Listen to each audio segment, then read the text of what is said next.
It's the final hour on this Wednesday. We'll talk to the fastest man in the world, Noah Lyles. He'll stop by here momentarily. Today's Mercedes-Benz interview of the day brought to you by Mercedes-Benz Dream Days. Mercedes-Benz Dream Days here with exceptional offers on the CLE Coupe, E-Class Sedan, C-Class Sedan, and CLE Cabriolet. Going on now through September 3rd.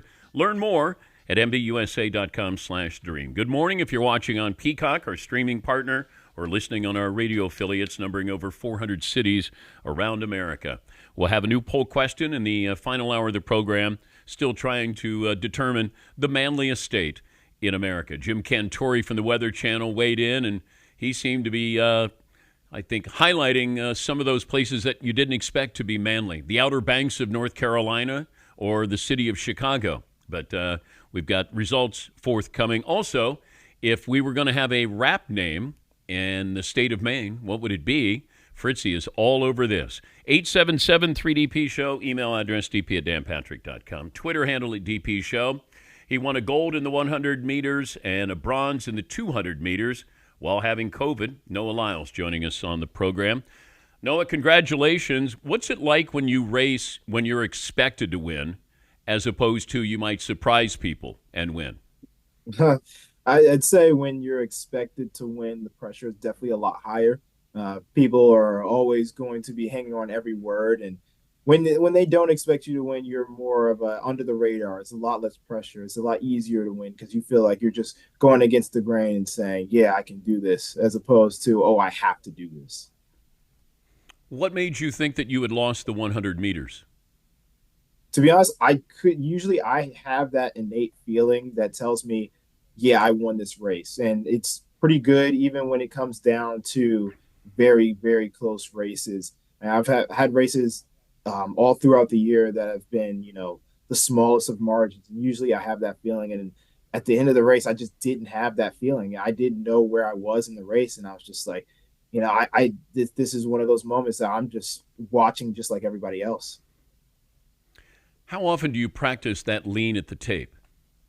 I actually don't practice it. It's kind of just natural, I just know what it takes. I know that if you throw your arm out enough, it will throw the chest further. I also know that the torso is what they count, and then just knowing those few facts, it's all about timing. It's all about when you decide to lean. A lot of people will lean too early, and some people won't lean early enough. So just kind of getting down the timing, you just kind of learn it. It's kind of an innate feeling you had. Who's the fastest man in the world? It's me. I mean, that's what the title But says. if I look at Usain Bolt's time, is he Hey, you're now still talking about technically? records. Hey, you're talking about records now. You're asking who the world record holder is. We've always given the title of fastest man to a world champion and an Olympic champion. It's just so happens for the last, 4, 8, 16 years that was both. He had both. Usually you don't always have the person that has the world record and the title at the same time, but we in the sport of track and field have always given it to the title of who has the Olympic 100-meter men's gold medal and who has the world championship 100-meter men gold medal. How long do you think it'll take for somebody to surpass Bolt's time in the 100 meters? I'm trying to get it done as soon as possible. Unfortunately, I don't have a crystal ball, so I can't tell you an exact date. But I mean, as athletes, we're always looking to improve ourselves, and we're always looking for greater challenges. And I think everybody sees the world record as one, as incredible, and two, as I want that to be me. When did you know you were fast? I mean, I've kind of always known I was fast. Both of my parents were runners. They both ran for collegiately for Seton Hall, and my dad even went professional with Adidas. And there's just that I'm faster than everybody on the playground feeling that you have, and it just never went away. So throughout the years, it just continued to grow more and more. And then eventually, I got to a point where I was like, you know what, I think I could be the greatest at this. I think if I really settle down and work on everything I possibly could be the best.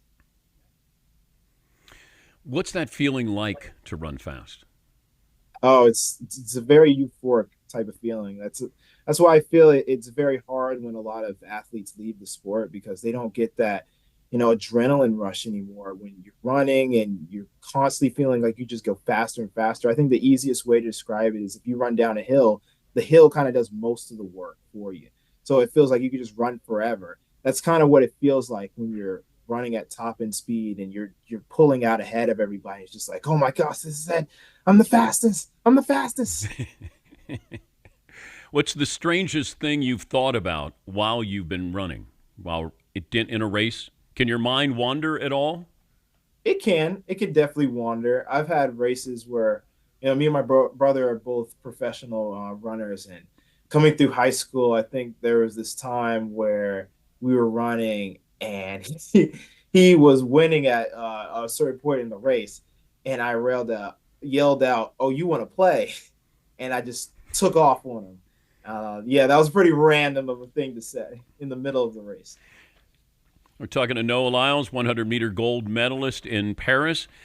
Is there a like depression set in after the Olympics with this is so big and now it's over, and then you got to wait 4 more years for another Olympics? No, that's definitely a thing. I can't remember the exact word for it, but almost like the Olympic syndrome.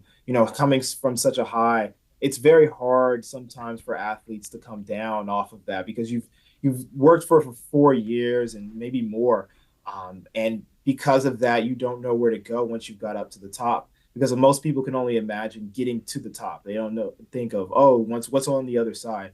I think me knowing what I want to do with the gold medal, with the title, has helped me in a sense. Also knowing who I am as a person, knowing that if I got the medal or didn't, I'm still going to be the same. Though I'm still going to go out and attempt to run as fast as I can. I'm still going to try and be a creator, an inventor, a lover of the sport, but know that I'm the same guy who's going to get on with my friends and play video games and take out the trash. That's still me. All those are just a form of me, and knowing that helps me to say, hey, I'm perfectly fine going back home and nobody knowing who I am, and then at the same time walking outside and everybody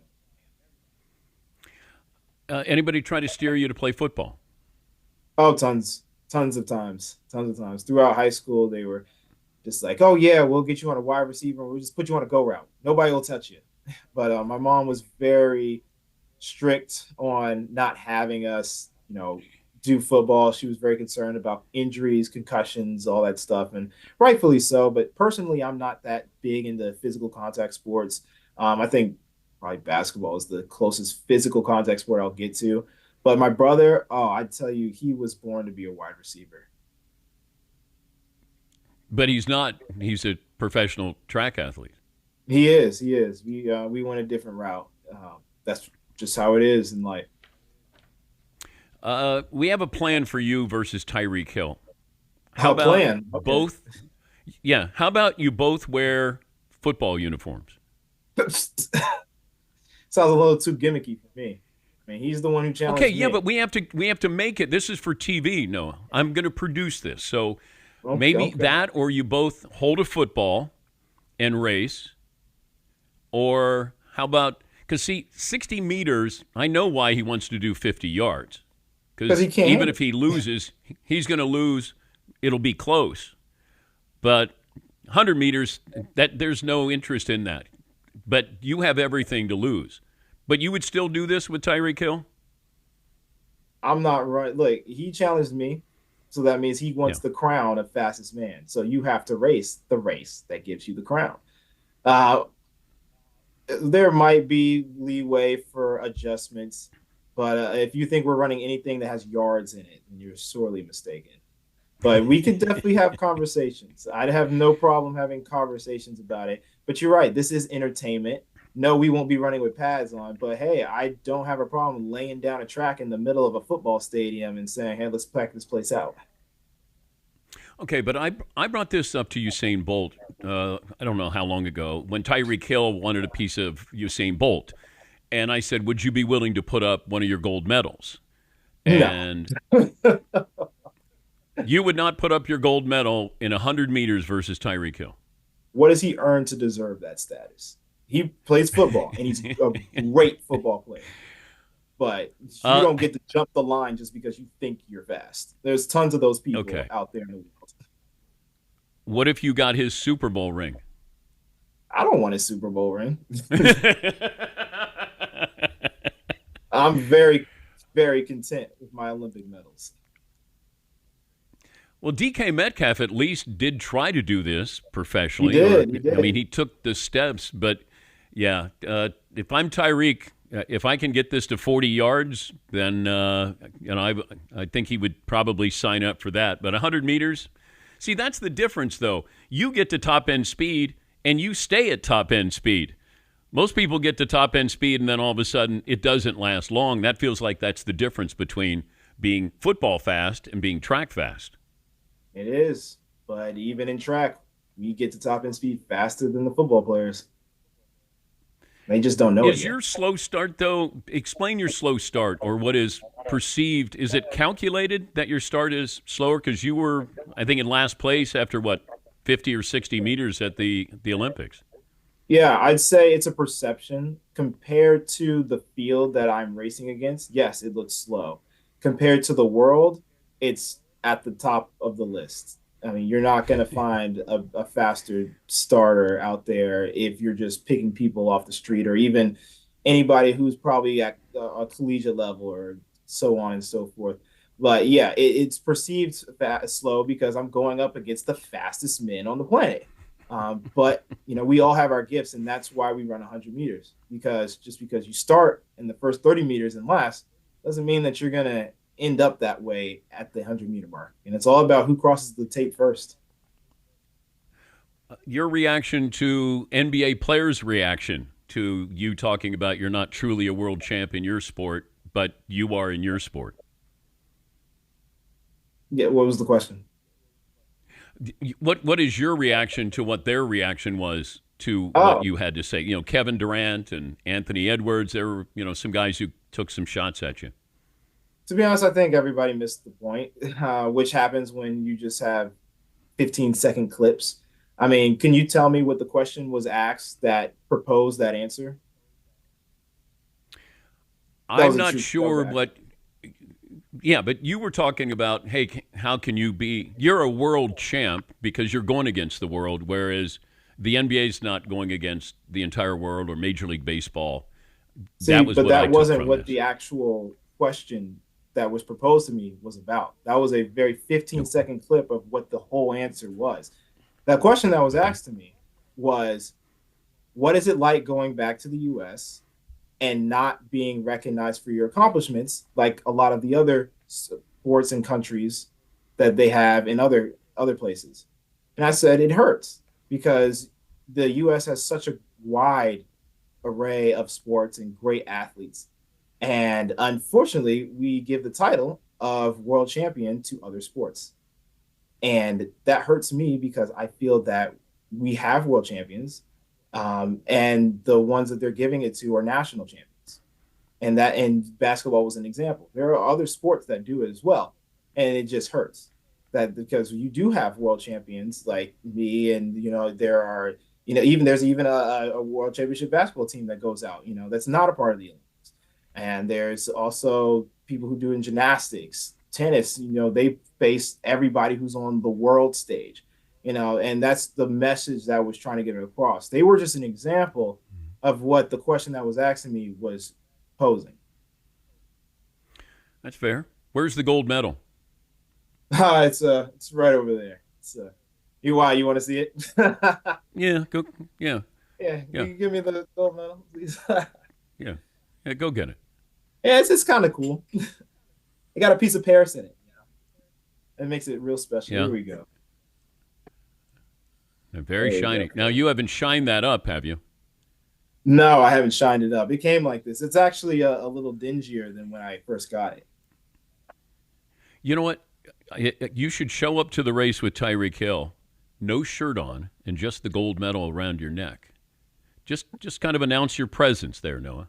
Hey, I'll have everybody carry it like a boxer. When I'll bring all my world championship and Olympic medals, and I'll just have somebody carry them all. Somebody's gonna have a heavy neck. That's all. Keep fighting the good fight. Thanks for joining us, and again, congratulations. Thanks for having me. That's Noah Lyles, fastest man in the world.